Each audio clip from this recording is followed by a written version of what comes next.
Delta மாவட்டங்களில் மழையால் ஏற்பட்ட பெரிய பாதிப்புக்கு இயற்கை மட்டும் காரணமல்ல, திமுகவின் தவறான மோசமான நிர்வாகத்தால் ஏற்பட்ட பேரழிவாகும். கடந்த கால பருவமழை முறைகளிலிருந்து கற்றுக்கொள்ளவும் தயார் நிலையில் இருக்கவும் துணியாத அரசு அதே பேரழிவு மீண்டும் நடக்க அனுமதித்திருக்கிறது. தமிழ்நாட்டின் நெற்களஞ்சியம் என்று அழைக்கப்படும் டெல்டா பகுதிகளுக்கு மழை பாதிப்பு காட்சிகள் துயரமும் கொடுமையும் இணைந்த ஒன்றாகும். ஆயிரக்கணக்கான ஏக்கர் நெல்வயல்கள் நீரில் மூழ்கின. விதைகள், உரங்கள் மற்றும் உழைப்பில் முதலீடு செய்த விவசாயிகள் இப்போது அழிந்து நிற்கிறார்கள். சேற்று நீரின் கீழ் ஒரு முழு பருவமும் மறைந்து போவதை அவர்கள் வேதனையோடு பார்க்கிறார்கள். கோடிக்கணக்கான மக்களின் உணவு பாதுகாப்பிற்கு உணவளிக்கும் காவிரி டெல்டா கணிக்கக்கூடிய பருவமழை வரலாற்றை கொண்டது. முன் எச்சரிக்கைகள் மற்றும் கணிக்கக்கூடிய காலநிலைகள் இருந்தாலும் அதை செய்ய தவறி கோட்டை விட்டது திமுக அரசு. கால்வாய்கள் மற்றும் ஆறுகளில் முறையான தூர்வாறுதல் இல்லை.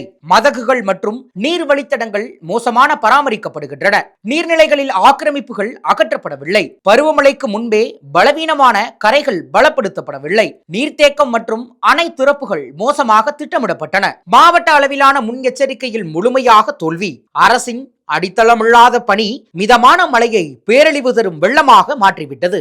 அரசின் தவறுக்கு விவசாயிகளும் கிராம மக்களும் விலை கொடுத்திருக்கிறார்கள். தஞ்சாவூர், திருவாரூர், மயிலாடுதுறை, நாகப்பட்டினம் மற்றும் திருச்சியின் மாவட்டங்களில் ஏராளமான குடும்பங்கள் கூரைகள், கோயில்கள் மற்றும் பள்ளி கட்டிடங்களில் இரவுகளை கழித்தனர். உணவுப் பொருட்கள் தீர்ந்துவிட்டன. மின்சாரம் துண்டிக்கப்பட்டது. மீட்பு பல இடங்களை தாமதமாக சென்று அடையாமலேயே போய்விட்டது. விவசாயிகளுக்கு நாங்கள் தான் ஆதரவானவர்கள் என்று எப்போதும் கூறும் திமுக அரசு உண்மையில் நெருக்கடியின் போது விவசாயிகளை கைவிட்டது. பயிர்களை பாதுகாக்கவும் உடனடி இழப்பீட்டை உறுதி செய்யவும் நிவாரணம் வழங்கவும் திமுக அரசு தவறிவிட்டது. தவறான நிர்வாகம், மோசமான சேமிப்பு வசதிகள் காரணமாக நெல் மூட்டைகளை மீண்டும் தண்ணீரிலும் கண்ணீரிலும் மூழ்கடிக்கப்பட்டன. கொள்முதல் செய்வதற்காக வைக்கப்பட்டிருந்த நெல் மூட்டைகள் பலமுறை வெள்ளத்தில் மூழ்கின. இதனால் நெல்மணிகள் முளைத்ததுதான் அரசின் அவல நிர்வாகத்தை வெளிச்சம் போட்டு காட்டின. அரசு கொள்முதல் மையங்களில் உயர்த்தப்பட்ட தளங்கள், நீர்புகா கொட்டகைகள் அல்லது சரியான கிடங்குகள் இல்லை. விவசாயிகளுக்கு பாதுகாப்பான மாற்று வழிகள் இல்லாததால் பல மாதங்களாக கடின உழைப்புக்கு மூலம் கிடைத்த பலன் அளிக்கப்படுவதை பார்க்க மட்டுமே முடிந்தது.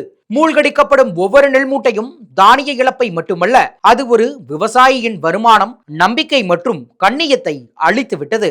ஆனால் திமுக அரசு புகைப்படங்கள் மற்றும் அறிக்கைகளை வெளியிடுவதில் சிறப்பாக செயல்படுகிறது. முதலில் தேர்தல் வாக்குறுதிகளை நிறைவேற்றுங்கள், இழப்பீடு வழங்குங்கள், சேதமடைந்த வீடுகளை மீண்டும் கட்டி கொடுங்கள், அலட்சியமாக இருந்து அதிகாரிகளை பொறுப்பேற்க வைத்து நடவடிக்கை எடுங்கள் என்று விவசாயிகள் கதறுகிறார்கள்.